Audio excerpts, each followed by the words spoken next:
আসসালামু আলাইকুম দর্শক, সবাই কেমন আছেন? আশা করি সবাই ভালো আছেন। আজকে আবার একটা নতুন ভিডিও নিয়ে এসেছি। ভিডিওটা দেখতে আপনারা খুবই ভালো লাগবে। একটা নতুন প্রোডাক্ট দেখেছি। প্রোডাক্টটা এত ভালো লাগলো যে আপনাকে শেয়ার না করে আমি থাকতে পারলাম না। প্রোডাক্টটার নাম হলে কাপাল জায়নামাজ। কাপাল জায়নামাজ একটা স্বামী স্ত্রীর জন্য জায়নামাজ, যেটা ব্যাপারে আমি খুব কম জানি। এটা স্বামী স্ত্রীর জন্য জায়নামাজ, কিন্তু এই জায়নামাজের ব্যাপারে খুব কম জানি আমি। এটার উপরে নামাজ হবে কি হবে না, এটা কতটা সঠিক কতটা সঠিক না, আপনারা ভালো করে জানলে বলতে পারেন কমেন্টের মাধ্যমে, আমি খুব খুশি হব। আর যেহেতু এটা ব্যাপারে খুব কম জানি, তার জন্যে এটার জন্য একটা ভিডিও দেখবো আমরা। সে ভিডিওটা দেখার মাধ্যমে আমরা সব কিছু জেনে যাব যে এটার উপরে নামাজ পড়া সঠিক কি সঠিক না, এটা পরে আমরা এটা কিনবো কি কিনবো না, এটা কাউকে গিফট দেওয়া যাবে কি যাবে না, এটার মাধ্যমে সব কিছু জেনে যাব। আর যারা জানেন তারা কমেন্টে লিখে জানান এটা সঠিক কি ভুল। আর যারা জানেন না, আশা করছি ভিডিওটা শেষ পর্যন্ত দেখলে আপনার পুরো মনে যে কিন্তু বা কিছু থাকলে আমারও যেটা আছে সেটা আশা করছি দূর হয়ে যাবে।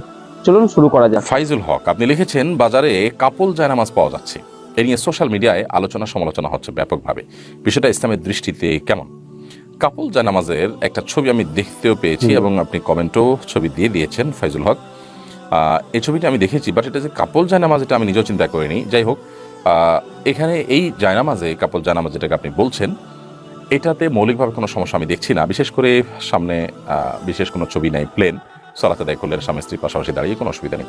বাট যখন জামাতে সালাত আদায় করবেন তখন এই কাপল জানামাজে এই যে ডিজাইন আছে, এই ডিজাইন মেনটেন করে এইভাবে সালাত আদায় করতে গেলে জামাতে সালাত আদায় হবে না। জামাতে স্বামী এবং স্ত্রী, একজন ইমাম একজন মুক্তাদি হলে স্বামী ইমামতি করবেন, স্ত্রী মুক্তাদি হবেন, এবং স্বামী একামত দিয়ে ইমামতি শুরু করবেন। সেক্ষেত্রে স্বামী সামনে থাকবেন, স্ত্রী পেছনে থাকবেন, পাশে থাকবেন না।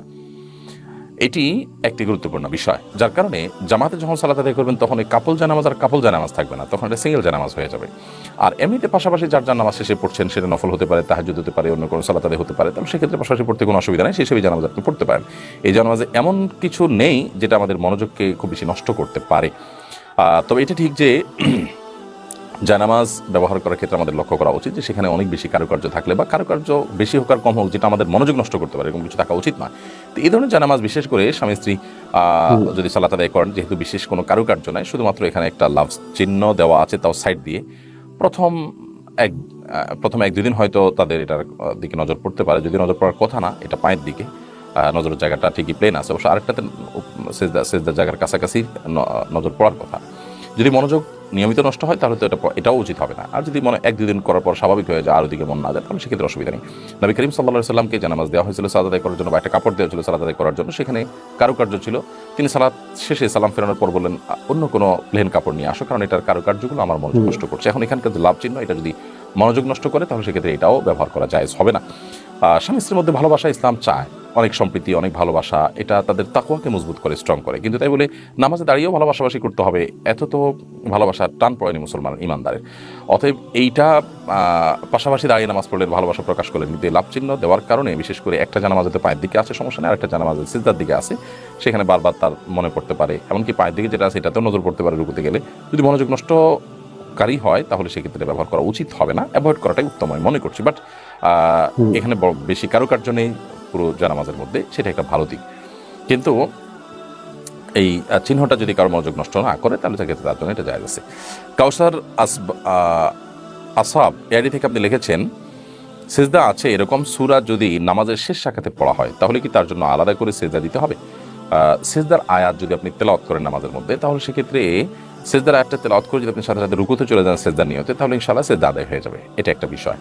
আরেকটা হলো যে সিজদা তেলাওয়াত করে সিজদার আয়াতটা পড়ে এরপরে সাথে সাথে আপনি সিজদায় চলে গেলেন, সিজদা করে উঠে বাকি আয়াতগুলো তেলাওয়াত করলেন, অথবা আপনার সিজদার আয়াত তেলাওয়াত করে আপনি অন্যান্য আরও আয়াত তেলাওয়াত করলেন, তারপর আপনি রুকুতে গেলেন।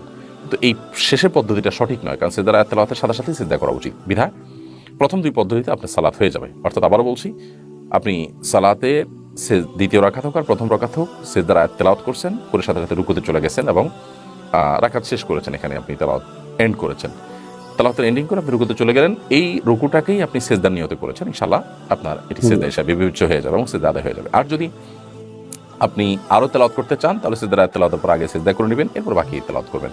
প্রথম রাকাত দ্বিতীয় রাকাতে কোনো পার্থক্য নেই এক্ষেত্রে। আর যদি সিজদার আয়াত তেলাওয়াত করার পর আরও অনেক আয়াত তেলাওয়াত করেন, তারপর আস্তে আস্তে রুকুতে যান, তাহলে সেটা অনুচিত হবে, কারণ সিজদার আয়াত তেলাওয়াতের সাথে সাথে সিজদা করা উচিত।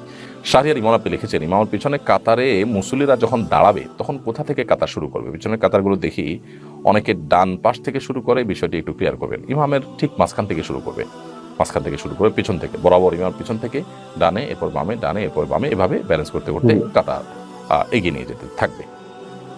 এমডি শফিকুল ইসলাম আপনি লিখেছেন, ফরজ নামাজে শেষ শাখাতে, ফরজ নামাজের শেষ শাখাতে ওযু ছুটে গেলে বাকি অংশ কিভাবে আদায় করব? ফরজ নামাজ যদি শেষ শাখাতে ওযু ছুটে যায়, তো ওযু ছুটে গেলে ওই অবস্থায় আপনি চলে যাবেন ওযু করার জন্য। ওযু করে এরপরে আপনি এসে নামাজের যেটুকু বাকি ছিল সেটুকু আদায় করবেন। হতে পারে শেষ শাখাতের রুকুতে ওযু চলে গেছে, তো এসে রুকু থেকে আবার শুরু করবেন, করে বাকিটুকু শেষ করবেন। যদি আপনি ওযু করে আসার পথে কারোর সাথে কথা না বলেন, অন্য কোনো কাজ না করেন, জাস্ট ওযু করেছেন, করে চলে আসছেন, তাহলে সেক্ষেত্রে আপনি আগের যে সালাত ছিল সেটাকেই কন্টিনিউ করতে পারেন। আর যদি আপনি কথাবার্তা বলে থাকেন, অন্য কাজ করে থাকেন, তাহলে তো আর এটাকে কন্টিনিউ আপনি করতে পারবেন না। আর যদি কথাবার্তা না বলে থাকেন, ওযু করে চলে আসছেন আপনি জাস্ট, তাহলে সেক্ষেত্রে এখন আবার শুরু থেকে আপনার নামাজ পড়তে হবে, ব্যাপারটা কিন্তু সেরকম